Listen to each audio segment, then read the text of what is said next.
Their friendship started out by a chance introduction. It was a mutual friend who had introduced them, and really, it was their wives who saw the possibility of even becoming friends. And so the four of them began to gather together for dinner in each other's apartments and spend a couple holidays together.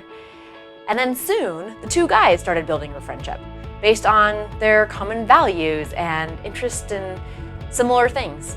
And this went really, really well until it seemed like one of them began to shift.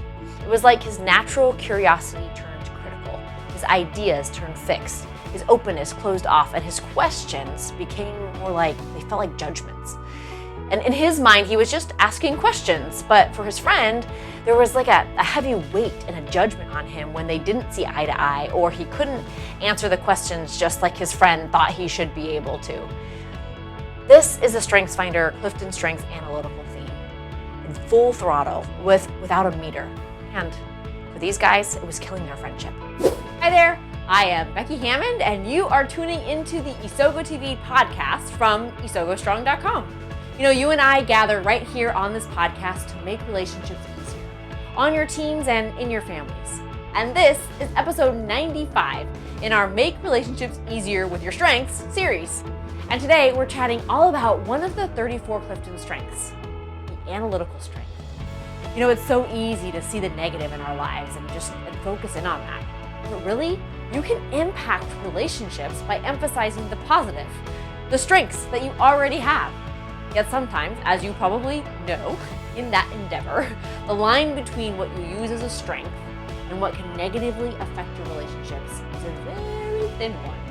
So let's continue to take a look at what it looks like to make relationships easier through the lens of analytical. Oh, analytical. As is true of most of our strengths, you can be so brilliant and so divisive. I see analytical strengths show up most often in the form of a healthy dose of skepticism and a magnitude of questions. And if this is you, your analytical strength is always craving proof, and it's skilled at seeing all the individual pieces that are required to make a good decision. So you make good decisions. You likely do a lot of thinking about the projects that you're a part of or the decisions that you need to make. And that time to think is what brings you the hands down best decisions. People want you on their team and in their lives for that precision and that accountability that you offer. So here's the thing that will help drive those relationships forward instead of back. The more you can enlighten the people around you about your thought process, the better your outcomes and then your relationships will be. Because sometimes it can be challenging for others with a lesser degree of this strength to see the meaning of your questions. And just like in that story, they can take your innate sense of questioning and proofing as more of a personal criticism. So your analytical strength will be most desired and most valuable as you explain the purpose of your questions and let others in on the mental processing that you do to get to that end result. So it's up to you with analytical as to how you decide to use this amazing analytical strength for good instead of bad. And as is true of every strength, the volume that you choose for this analytical strength in any situation will help you get to that point of making those relationships easier, or that you could make them harder. So, and when it is in overdrive, you can drive others away by your rapid, kind of seemingly uncaring rounds of questions. And like we said, they can feel like critiques. And that's not what you're striving for as you're trying to build relationships and make them easier around you to manage. So what do we do about that? Here's a couple ideas of ways to craft your environment to feed that analytical strength, making great decisions while still building stronger, easier relationships. First, start with a clarifying question to get buy-in or engage in some other way or topic. So for example, when you feel yourself starting to get questiony, and maybe even you are starting to feel critical or you're jumping to a judgment based on what you know to be true, instead of starting off your questioning firing range, start with a clarifying question like, hey, this is something that I'm totally into thinking about. Do you want to get in a discussion about it right now? Or maybe we could talk about something else instead. Right? That takes a lot of insight and maturity. Or you could say, so are you comfortable with me trying to poke holes in the topic that we're talking about and the way that you might be thinking about it? I do this naturally and I can feel it just kind of coming on right now. And you'll be surprised at how well this sets up this conversation to go in a positive direction or instead of negative, or you can just decide to stop it altogether, which will also make things more positive in this case as well.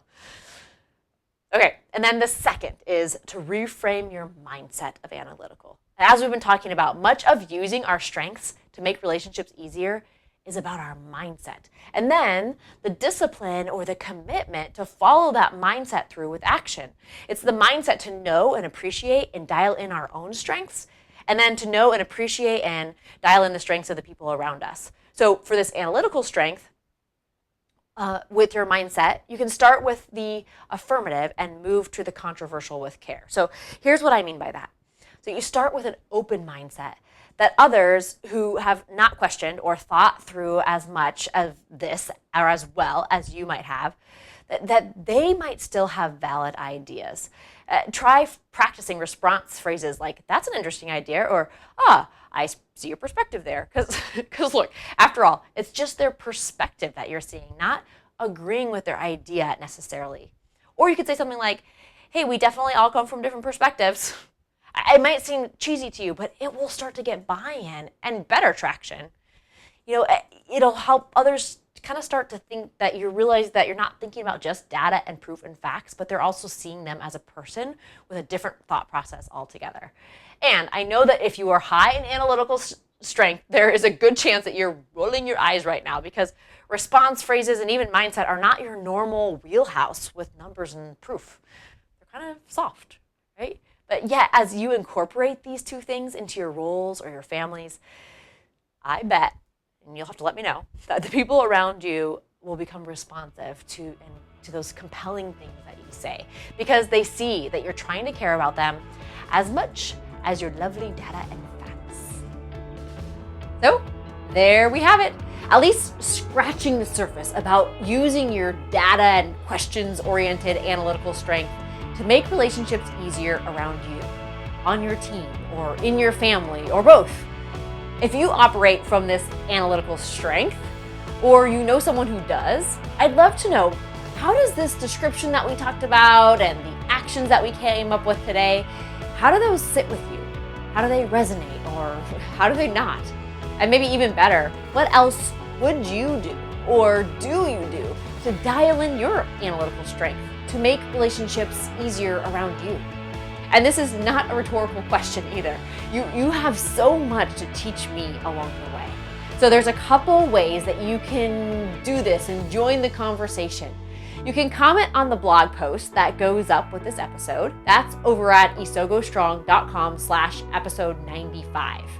Or you can head over to Instagram and tag or DM me at isogostrong with an example of your analytical strength when it was used well, or maybe when it went a little bit astray. For both the website and Instagram, Isogo Strong is spelled ISOGO Strong.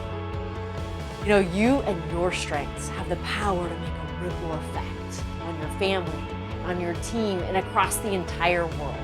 To make relationships easier and propel you to a flourishing family or team. So, dial them in, take ownership for your mindset, and make your relationships easier. And see you next time on Isogo TV.